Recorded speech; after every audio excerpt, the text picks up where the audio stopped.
Fireball. Fireball.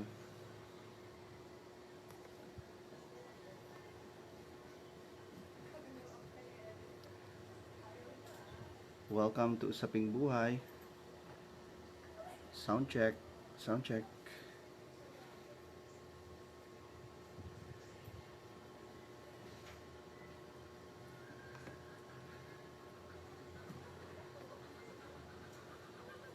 Okay po ba ang aking audio?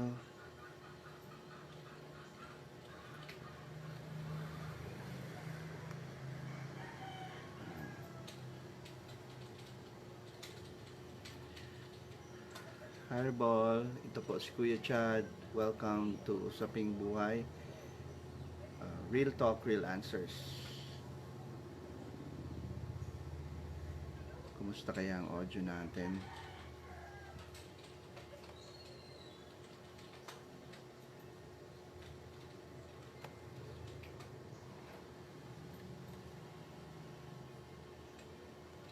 Live na ba tayo?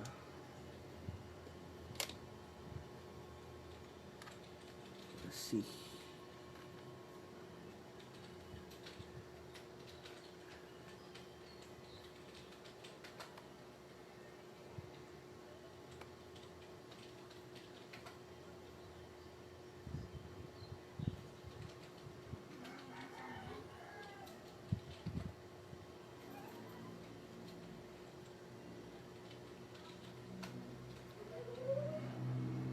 Kumusta pa ang audio natin?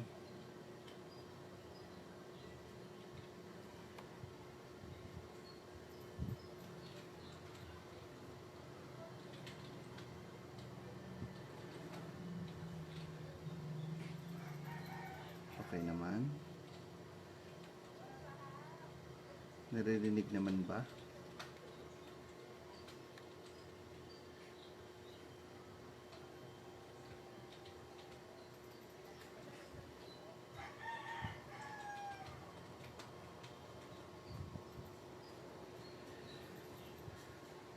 So again, this is Kuya Chad and welcome sa Usaping Buhay, hatid sa inyo ng Living with Meditation.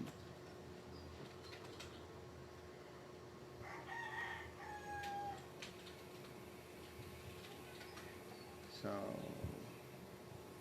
mag-kirtan meditation muna tayo.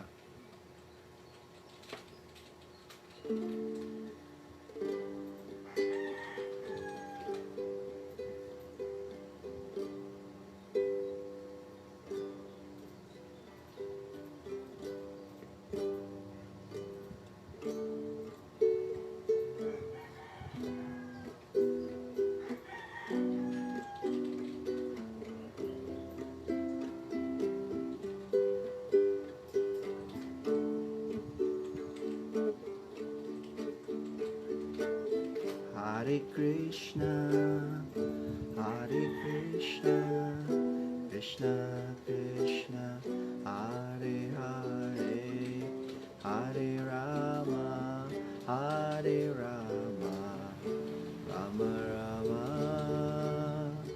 Hare Hare, Hare Bol.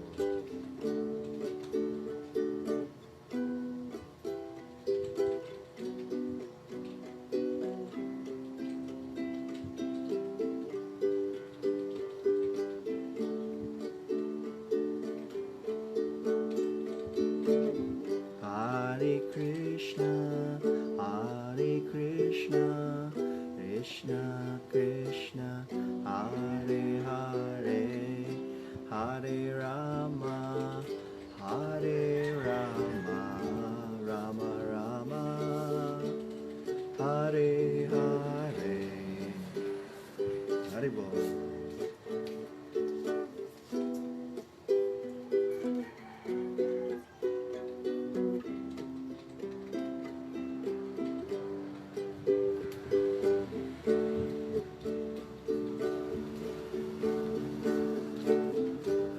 Hare Krishna, Hare Krishna, Krishna Krishna, Hare Hare, Hare Rama.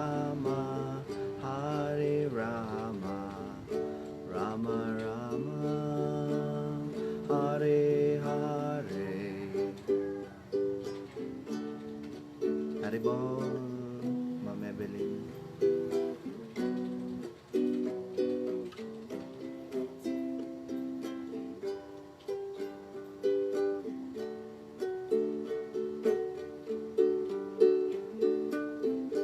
Hare Krishna, Krishna Krishna, Hare Hare, Hare Rama, Rama Rama, Hare Hare.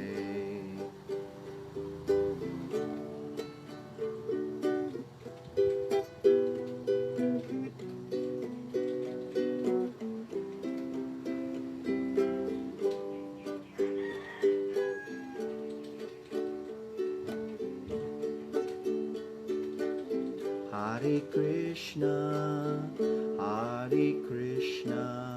Krishna Krishna, Hare Hare, Hare Rama, Rama Rama, Hare Hare.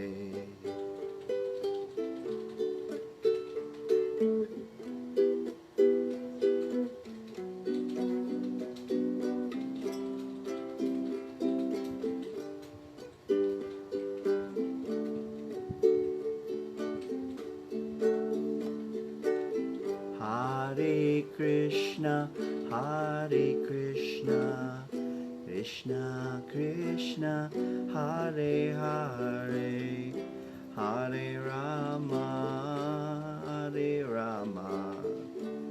Rama Rama, Hare Hare.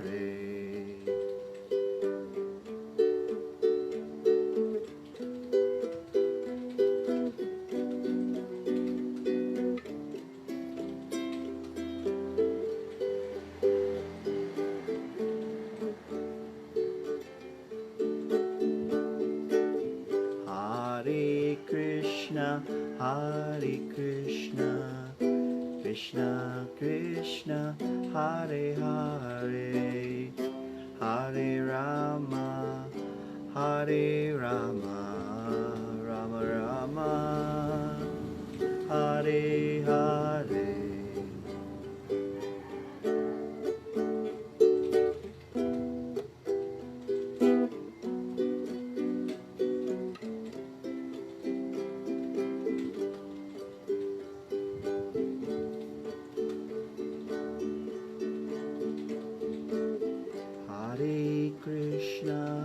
Hare Krishna, Krishna Krishna, Hare Hare, Hare Rama, Rama Rama, Hare Hare.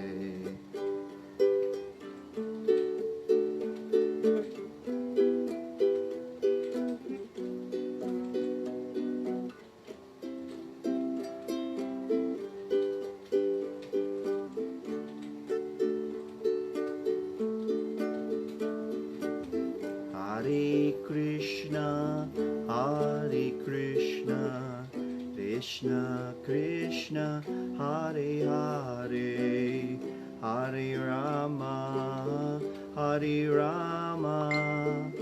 Rama Rama, Hare Hare. Haribol.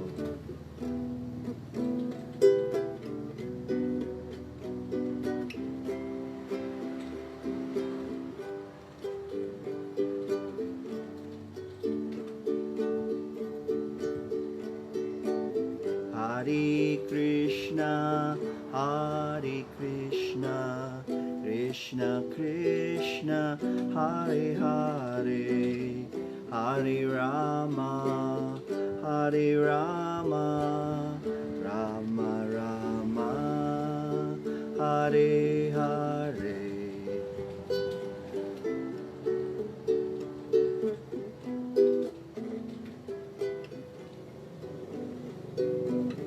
Haribol, Ma'am Marites.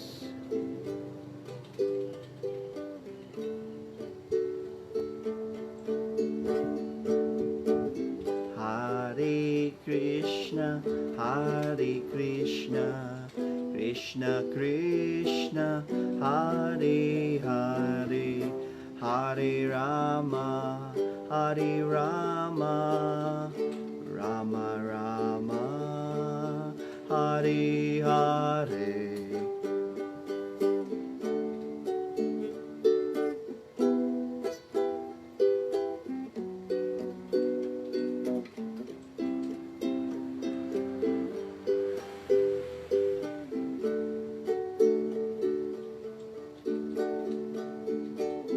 Hare Krishna, Hare Krishna, Krishna Krishna, Hare Hare, Hare Rama, Hare Rama, Rama Rama, Hare Hare.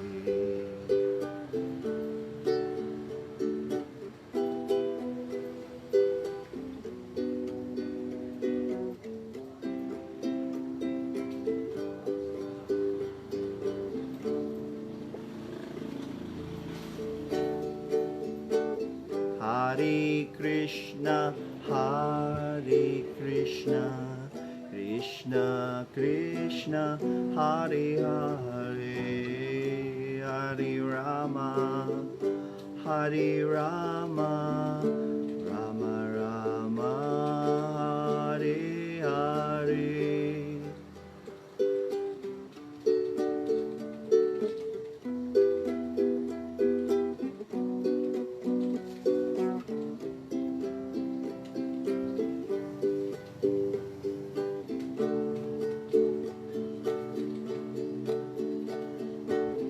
Hare Krishna, Hare Krishna, Krishna Krishna, Hare Hare, Hare Rama, Hare Rama, Rama Rama, Hare Hare.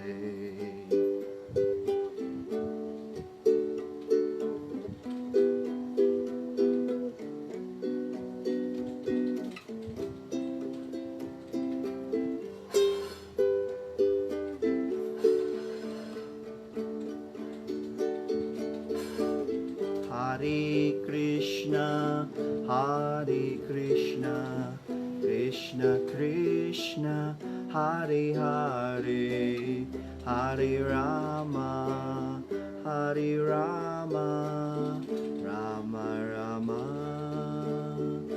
Hare Hare.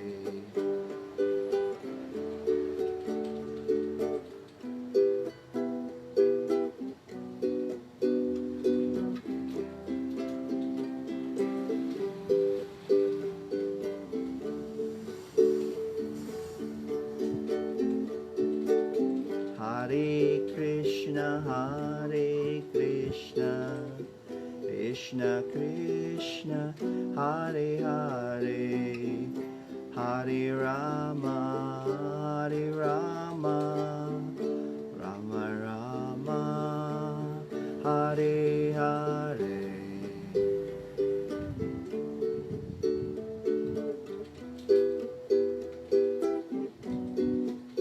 Haribol.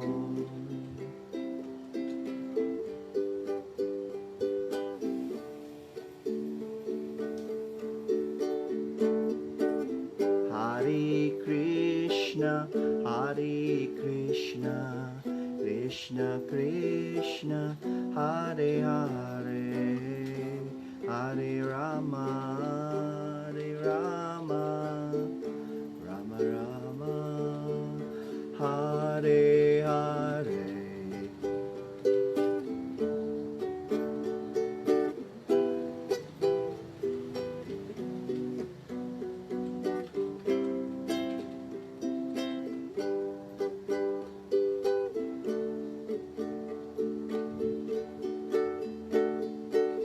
Hare Krishna, Hare Krishna, Krishna Krishna, Hare Hare, Hare Rama, Hare Rama, Rama Rama, Hare Hare.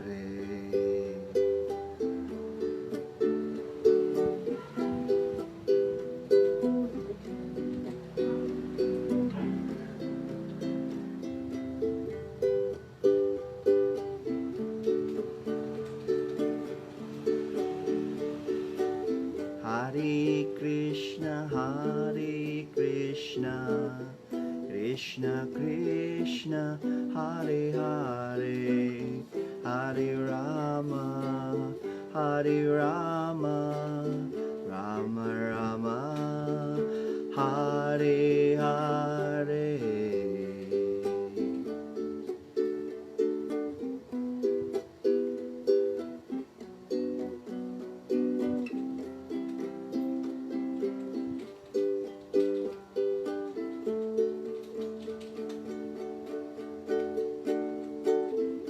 Hare Krishna, Hare Krishna, Krishna Krishna, Hare Hare, Hare Rama, Hare Rama, Rama Rama, Hare Hare.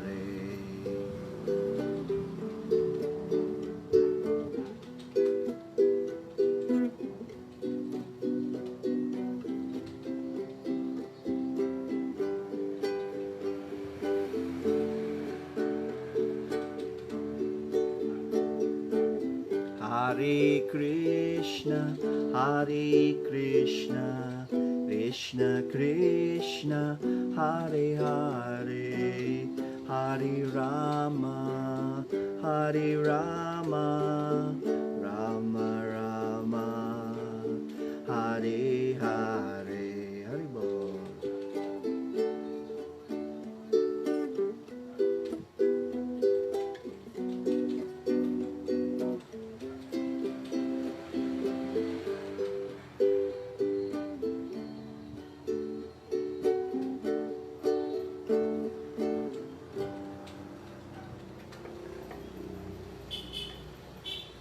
Haribol.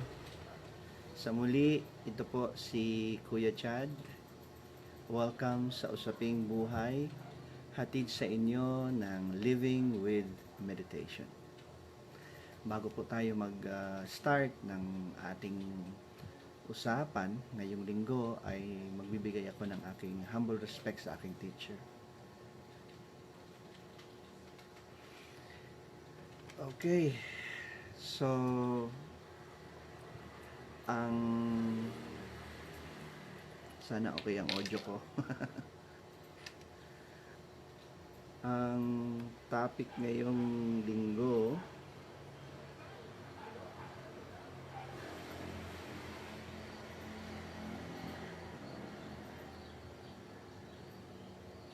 maraming salamat sa panonood. Ma'am Evelyn, Ma'am Marites, at si Ma'am Evelyn nag-shoutout siya. Haribol, namaste Ate Margie Mendoza. Miss you, Haribol. Yan. So, basahin ko yung post namin, no?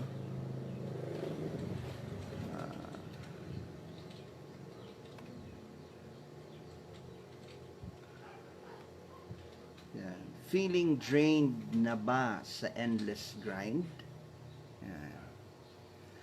Sa sobrang hassle para sa dreams at ngayon nakakaramdam na ng pagod at burnout?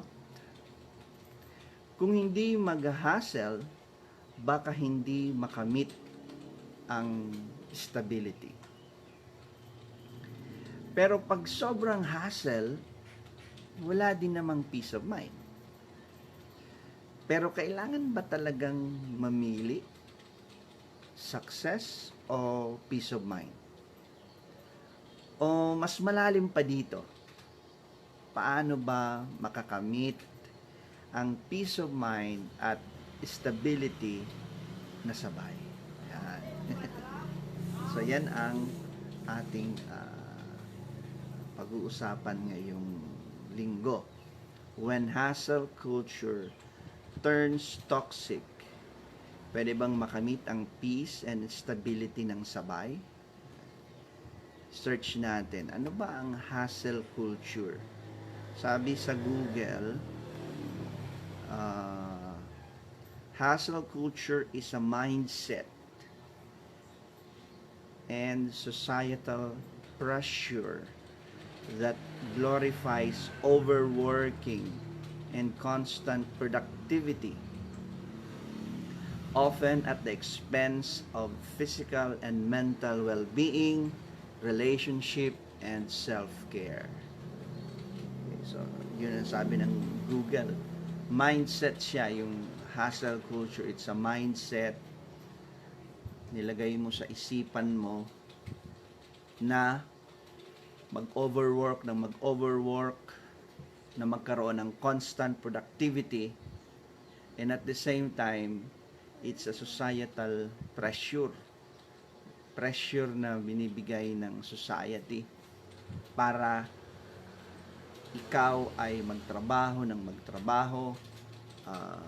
maging productive, okay?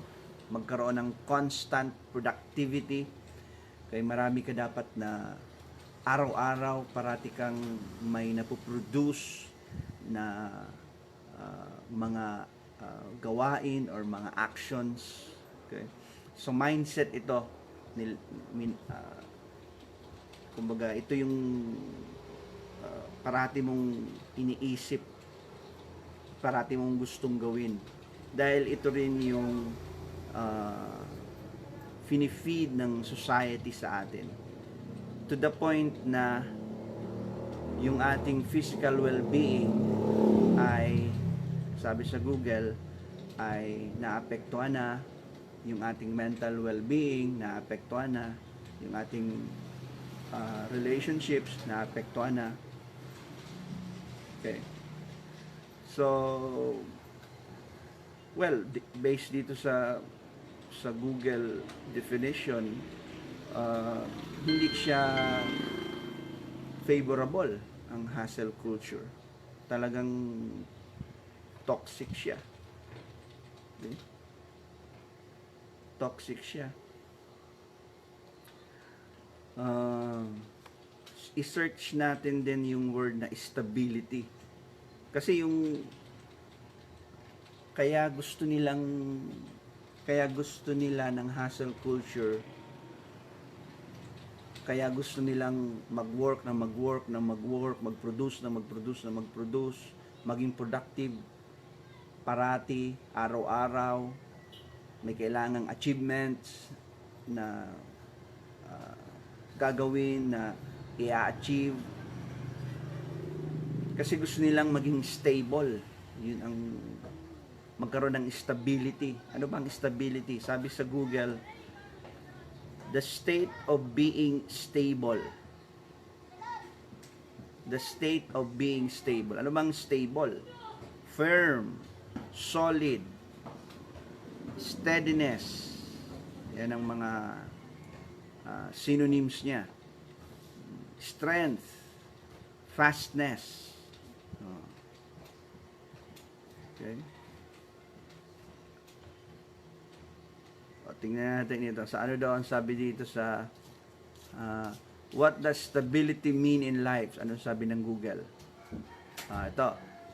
Ang sabi ng Google, AI, sabi ni AI, Google, stability in life means achieving a state of inner peace, security, and predictability. Ibig sabihin, napipredict mo kung ano yung mangyayari sa susunod na araw. May security ka, may inner peace, yun yung stability daw, sabi ng AI. Di ba? Ang problema is, kung ang ibig sabihin ng stability ay magkaroon ng inner peace, okay? Para makuha mo yung stability, kailangan mo ng hustle culture. Ibig sabihin, hindi mo makukuha yung peace na hinahanap mo, hindi mo makukuha yung security, hindi mo makukuha yung predictability na sinasabi dito ng AI.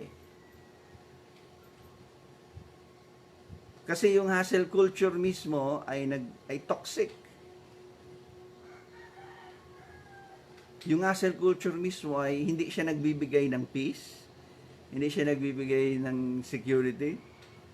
Okay? At hindi siya predictable, hindi mo alam kung magiging successful ka ba, magiging kilala ka ba, marireach mo ba yung goal mo.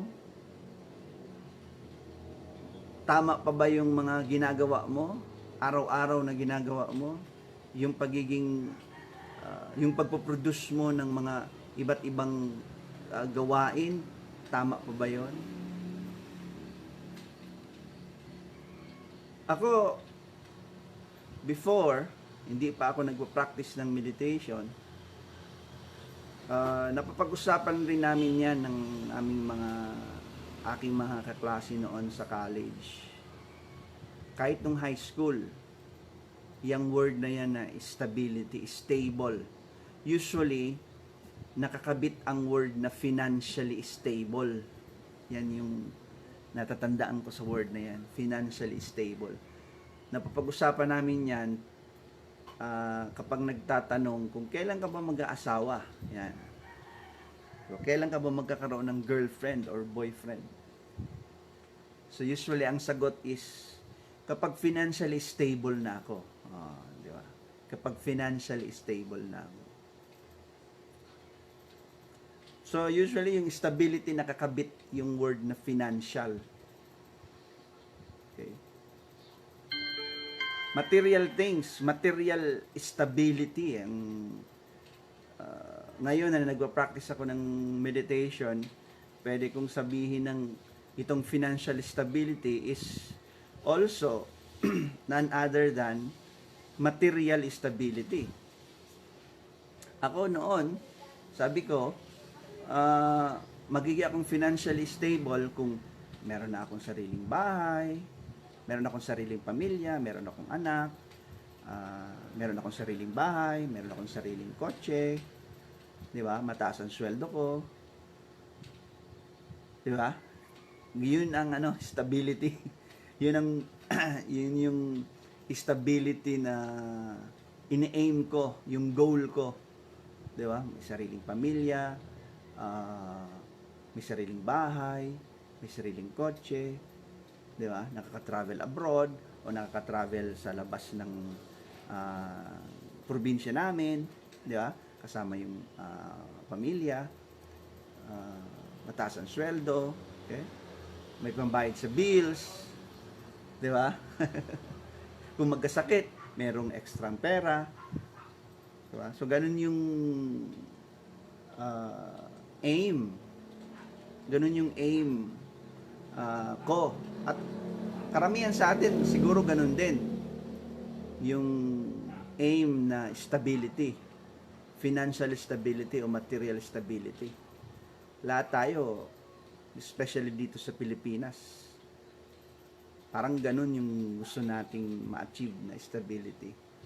So talagang mapipilitan ka talaga, okay, na ilagay mo sa isip mo yung hustle culture. Mapipilitan ka talaga, ipipressure mo talaga yung sarili mo, or mapipressure ka talaga ng society na talagang magtatrabaho ka every day, 24 hours, magiging productive ka, may gagawin ka, may achievements kang gagawin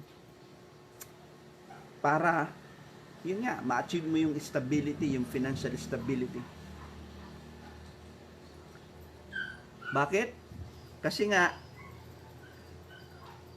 gusto natin, sabi dito, ito yung AI mismo, sabi dito, pag stable ka, may inner peace, may security.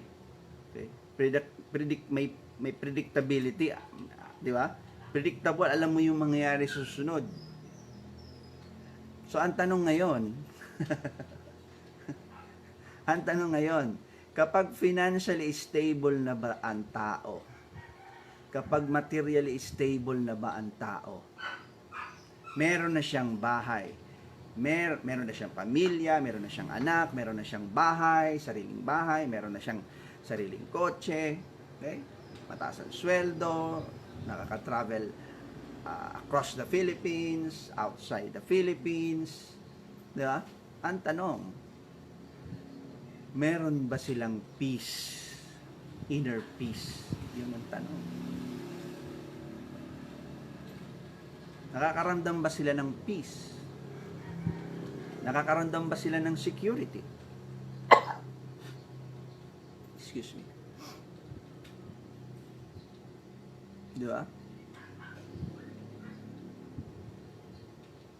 Ano yung nangyayari ngayon sa Pilipinas? Last week or for the past 2 to 3 weeks, di ba? For the past 2 to 3 weeks, yung mga mayayaman na anak, yung mga mayayaman na anak,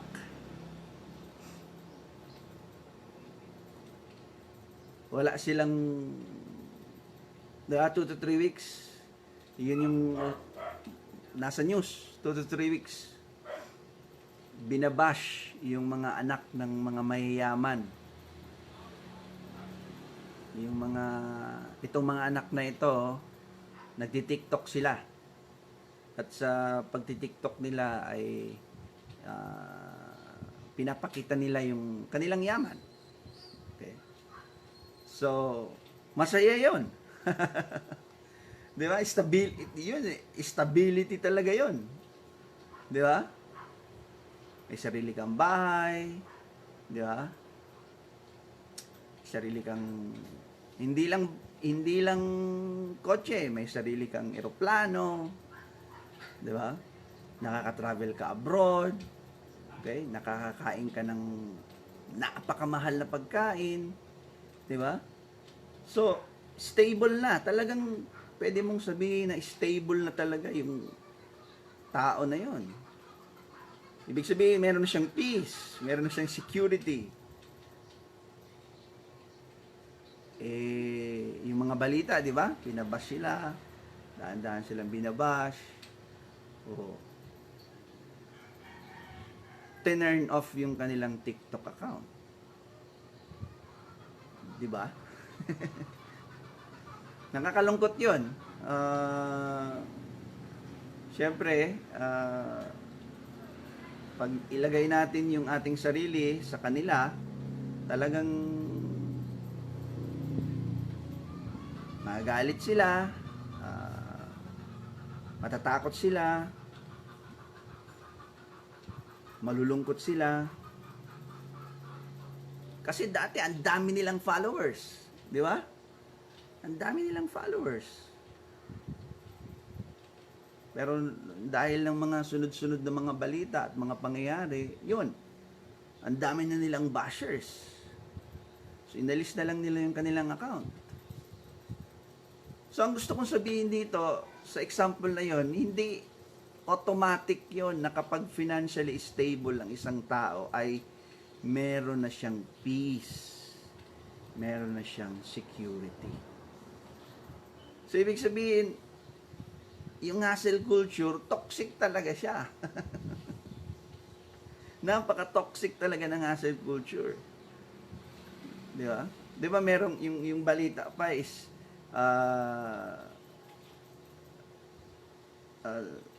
yung isang balita doon ay tatrabaho sila, may trabaho sila, tapos ang trabaho nila ay, ang sakop lang ng trabaho nila ay private lang, yung kanilang mga kliyente, okay naman yung kita, pero hindi mataas yung kita. Di ba? Di ba? Interview yun na in-interview yung mag-asawa. Tapos may trabaho sila, meron silang business. Ang kliyente nila ay private, kumikita naman pero hindi gaano kalakas. So talagang nag-hustle culture talaga sila, di ba? Nagtrabaho talaga sila, nagpila sila, di ba? Hanggat nagkaroon sila ng kliyente na government. Oh. Doon lumakas yung kita nila, sabi niya sa interview, di ba? Tumaas yung kita, napakalaki ng kita. At dahil doon, nakabili sila ng 28 na kotse ata yun, di ba? Oh, may elevator, ang bahay. Di ba? O ngayon, yung kanilang company, pinagbabato ng mga tao, ng mga putik, pinagbabato ng putik. So, walang security, walang peace. Di ba? Hindi. So, ito yung mga examples na binibigay ko. Ito yung examples na magsasabi na hindi porket so-called financially stable na or materially stable ang isang tao ay meron na siyang peace. Meron na siyang security. Yan ang gusto ko pong sabihin. Di ba? Pag may inner peace ang isang tao, meron siyang sense of satisfaction. Di ba? Kapag peaceful ang isang tao, nakakaramdam siya ng satisfaction. Ngayon ang tanong, kapag materially stable ang isang tao, financially stable ang isang tao, meron siyang bahay, sariling lupa, sariling kotse, di ba? Meron siyang sahod na 500,000 a month. Meron siyang nakakalibot siya sa iba't ibang parte sa Pilipinas, di ba? Financially stable. Satisfied na ba 'yon na tao na 'yon? Yung tao na 'yon na financially stable. Sa tingin mo satisfied na ba siya doon? Hindi pa siya satisfied. Therefore, hindi pa talaga siya peaceful, hindi pa siya satisfied dahil isa pa lang yung bahay niya eh. Oh, pwede pang maging dalawang bahay. Saka, yung isang bahay niya, first floor pa lang, pwede pa yung second floor. Pwede pang i-third floor, pwede pang i-fourth floor. At kung meron ng isang bahay, pwede pang pwede pang magkaroon ng ikalawang bahay.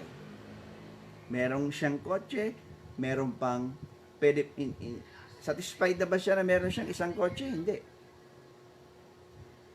Kasi pwede pang maging dalawang kotse, tatlong kotse, apat na kotse.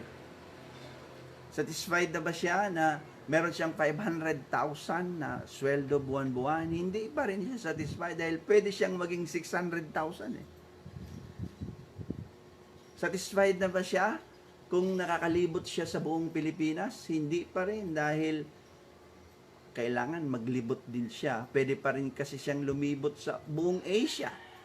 Satisfied na ba siya kung makalibot siya sa buong Asia? Hindi, kasi pwede siyang maglibot sa buong Europe.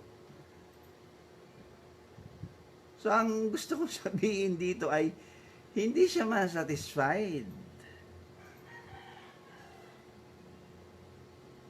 Hindi ka magkakaroon ng inner peace. Yung financial stability, yung material stability, okay yan. Kaya hindi naman sinasabi na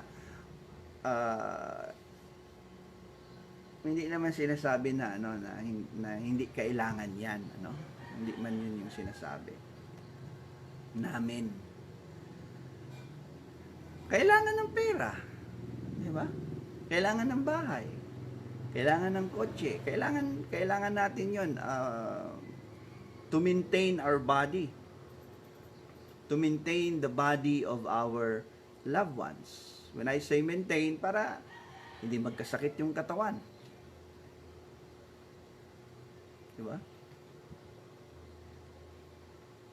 Pero ang sinasabi dito is, huwag tayong mafo-fall sa trap na kapag financially stable ka, materially stable ka, ay meron ka ng inner peace. Ay meron ka ng satisfaction. Hindi po yun totoo. Hindi po yun totoo. Isipin mo, di ba? Meron kang 5 million sa bangko. at meron ka pang 3 million sa attache case mo, sa bag mo, at meron ka pang isang gold bar na hawak-hawak. Sa tingin mo, peaceful ka? Makakatulog ka ba niyan? Di ba? Makakatulog ka ba niyan? Hindi ka makakatulog kasi anong iniisip mo? Baka may kumuha ng gold bar ko. Baka mabawasan yung 3 million sa bag ko. Nasaan na ba yung bag ko? Saan ko nilagay? Nung nabalitaan mo na yung merong nangyaring pagnanakaw doon sa may pangyayaring pagnanakaw sa isang bangko, nag-worry ka kaagad. Chinek mo kaagad. Pumunta ka kaagad doon sa bangko kung saan nandoon yung 500 million na pera mo. Baka mawala. You see? You're not peaceful. You're not peaceful. Worried ka nga parati. Worried ka parati. Tingnan mo yung mga mahiyaman, di ba?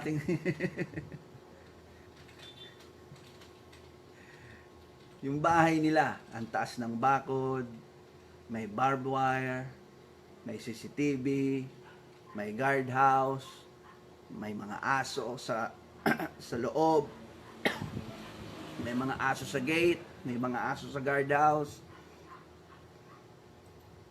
Di ba? Para na silang nasa kulungan. So, nasaan ang peace of mind dyan? Pwede naman bigyan tayo niyan ng enjoyment. Yan. Temporary enjoyment. Kapag financially stable ka, marami kang pera, okay? Marami kang kotse, marami kang lupa, marami kang bahay, okay? Naka-travel ka abroad, okay? Kumpleto yung pamilya mo, maganda yung asawa mo, mabait yung mga anak mo. Of course, mabibigyan tayo nun ng enjoyment. Of course, makaka-experience tayo nun ng happiness, no? Ng enjoyment actually. Pero hindi 'yun pang matagalan. Hindi po 'yun pang matagalan. Okay? Hindi 'yun forever na happiness. Kaya nga ang tawag diyan is enjoyment lang. Temporary enjoyment. Yun na nga yung mga napabalita ngayon, 'di ba, sa Pilipinas, yung mga nangyayari ngayon sa Pilipinas. So, masaya talaga sila noon. Talagang enjoy sila nung marami silang malakas yung kita nila sa kanilang business. Talagang masaya 'yon dahil nagkaroon sila ng malaking bahay. Imaginein mo yung bahay may elevator. Merong anong tawag doon? Anong tawag doon yung yung intercom? 'Di ba? May intercom para kasi sa sobrang laki ng bahay, kailangan may intercom. Intercom ba doon? Intercom ba 'yon? May microphone na pag nagsalita ka doon sa microphone or sa phone na 'yon is maririnig sa buong bahay. Sobrang laki, kailangan ng intercom or kailangan ng phone na pag nagsalita ka or ng mic na pag nagsalita ka is maririnig sa buong bahay. So, kung may, 'di ba, sabi doon, kain na kayo. Oh, magkasalita ka na doon sa microphone. Ganun kalaki yung bahay. Tapos ilan yung kotse? Ilan yung kotse noon? Ma? 40? 40? Oh, 40. Imagine mo, 40, 40. Tapos 28 na lang. 40. So, masaya talaga. I mean, sino ba hindi sasaya doon? Meron kang 14 sasakyan, di ba? Oh. Tapos, di ba yung laki ng bahay mo, tapos yung mga anak mo, di ba?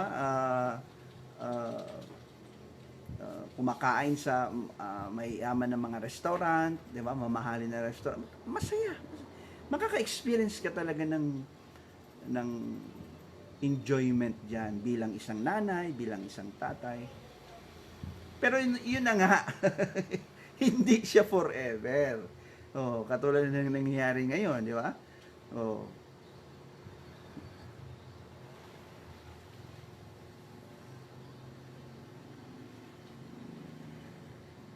Wala silang peace. Wala silang security. Hindi predictable. Hindi alam nila anong susunod na mangyayari, di ba? Anong susunod na mangyayari sa kanila? Makukulong ba sila? O ano? Aalis na lang dito sa bansa.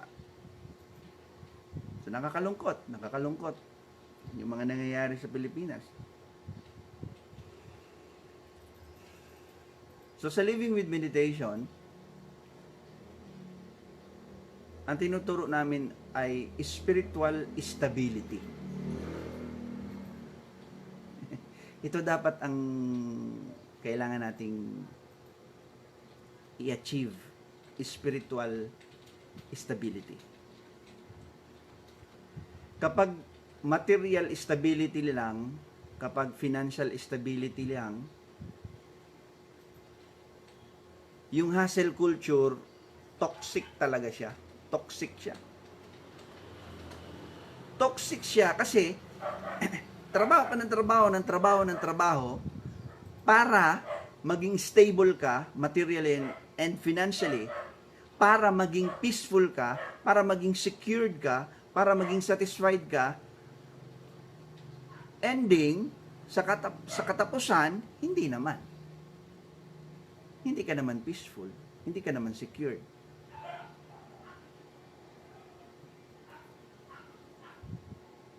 Hindi ka satisfied, hindi ka masaya.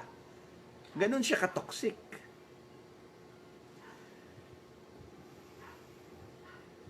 Pero kapag meron tayong desire na i-achieve ang spiritual stability,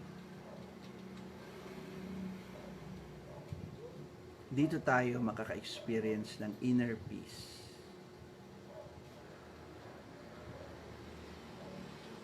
So ano ba ang spiritual stability? Yung spiritual stability, ito na yon. Yung na-realize mo na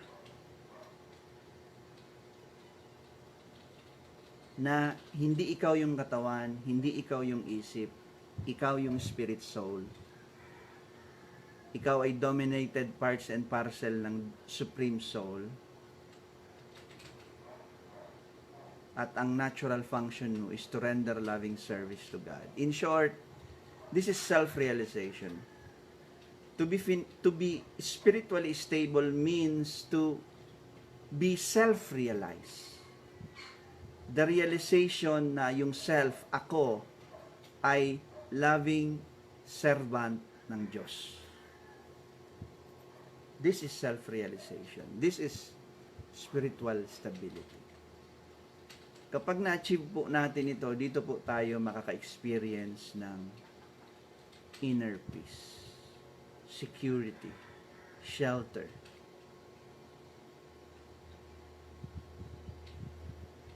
Self-realization. Mag-work pa rin tayo. Kailangan pa rin natin magtrabaho.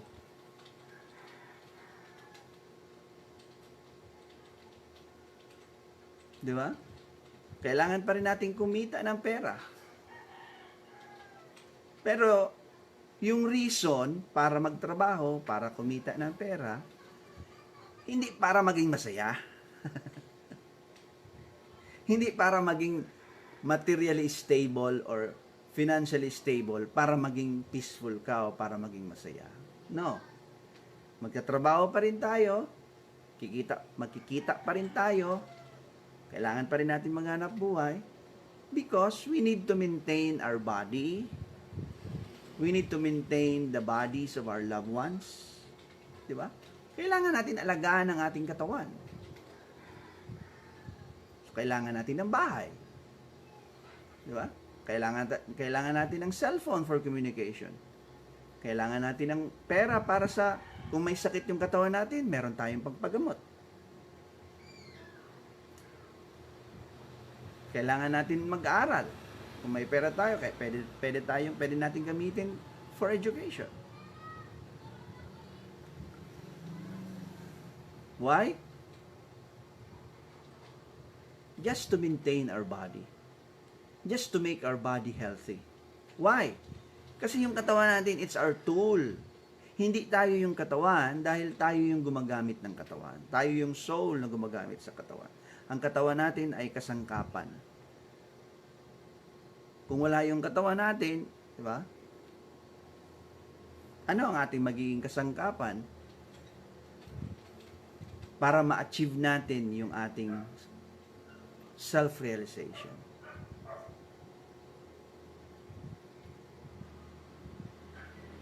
Our body is a tool. So, kailangan natin siyang pangalagaan para ma-achieve natin, gawin natin yung self-realization. Ano yung self-realization? Loving servant of God. Maging loving servant of God.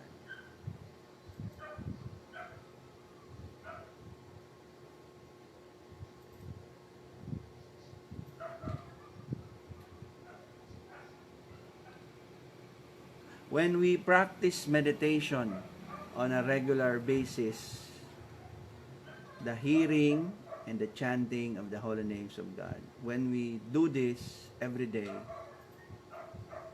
yung puso at isip natin, malilinisan siya. And then, dahan-dahan, ma-realize natin na I am an eternal loving servant of God.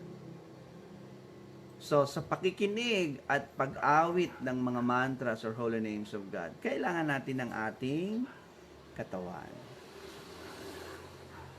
Kung may sakit yung katawan, mahirapan tayong makinig, mahirapan tayong magsambit, mahirapan tayong umawit ng mga holy names of God.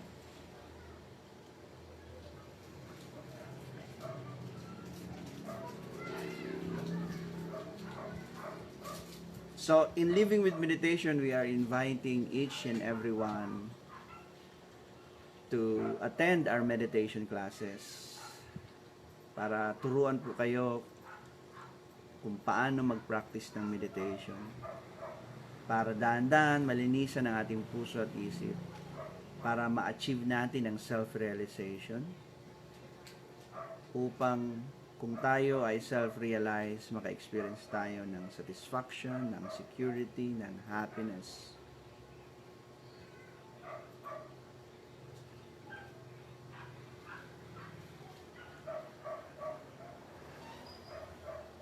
And hindi na siya magiging hustle culture. Hindi na siya hustle culture. Hindi na siya hustle. Yung work.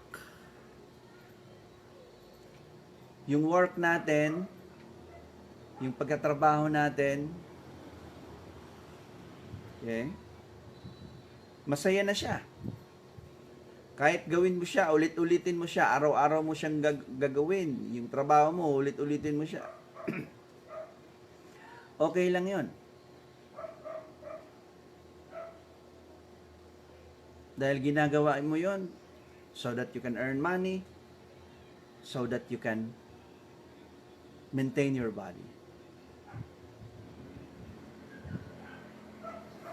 Because if your body is maintained, if your body is healthy, then we can practice meditation, then we can achieve self-realization, then we will be spiritually stable, then we will experience satisfaction, happiness. So sana i-consider po ninyo itong suggestion namin. So, you can choose. Kung hustle culture, trabaho ng trabaho, para ma-achieve yung financial stability, material stability, para maka-experience ng peace sa mga nangyayari ngayon sa Pilipinas at kahit sa labas ng Pilipinas, that's not the case. That's not true. So, itry po ninyo ito. Magtrabaho tayo, earn money, just to maintain our body. Just to make our body healthy. Just to make the bodies of our loved ones healthy. So that if it's healthy, then we will be able to practice meditation.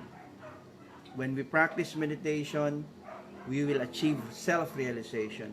If we are self-realized, then we will be spiritually stable. Then we will experience inner peace, satisfaction, happiness. Haribol.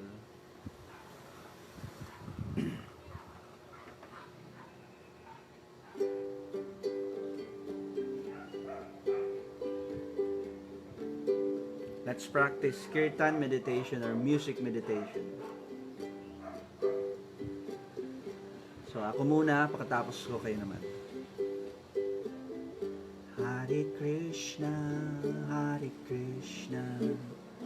Krishna Krishna, Hare Hare, Hare Rama, Rama Rama, Hare Hare.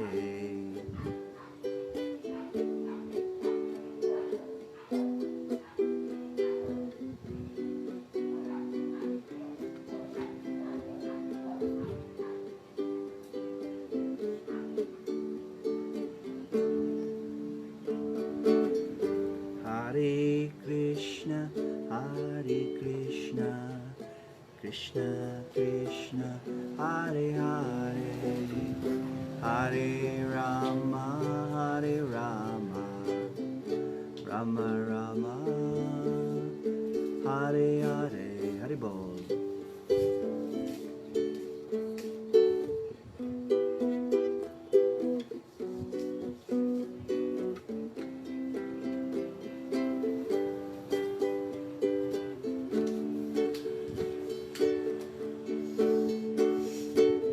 Hare Krishna, Krishna Krishna, Hare Hare, Hare Rama, Rama Rama, Hare Hare.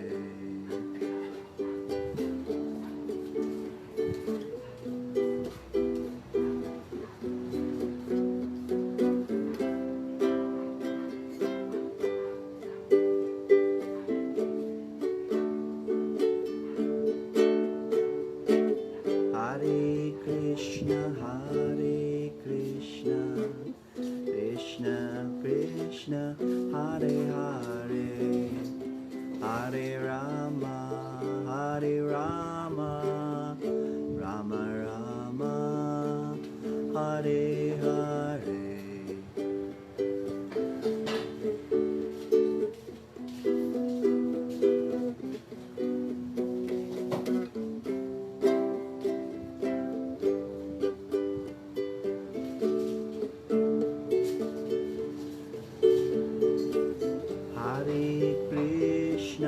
Hare Krishna, Krishna Krishna, Hare Hare, Hare Rama, Rama Rama, Hare Hare. Haribol.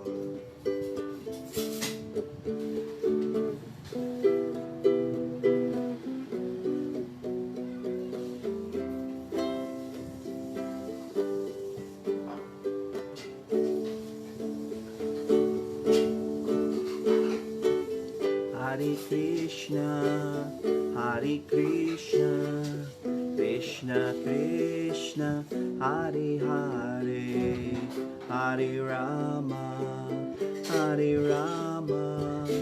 Rama Rama, Hare Hare. Haribol.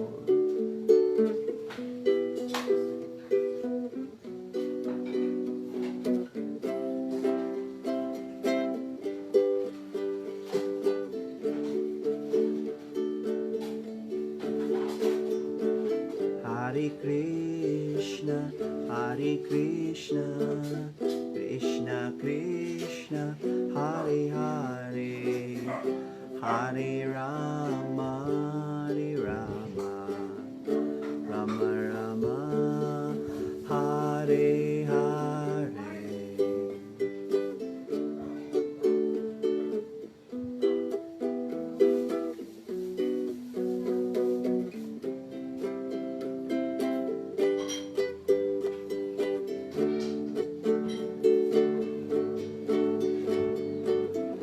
Hare Krishna, Hare Krishna, Krishna Krishna, Hare Hare, Hare Rama, Hare Rama, Rama Rama, Hare Hare.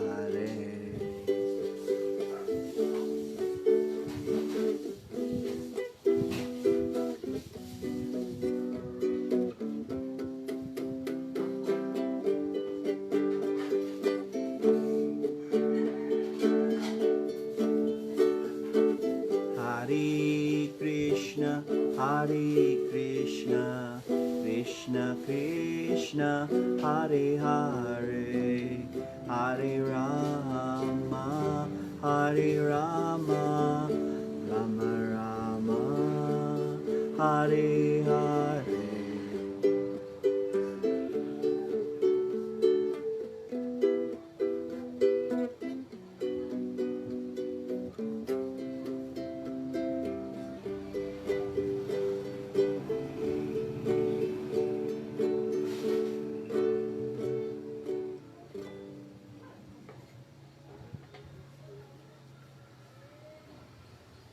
Haribol.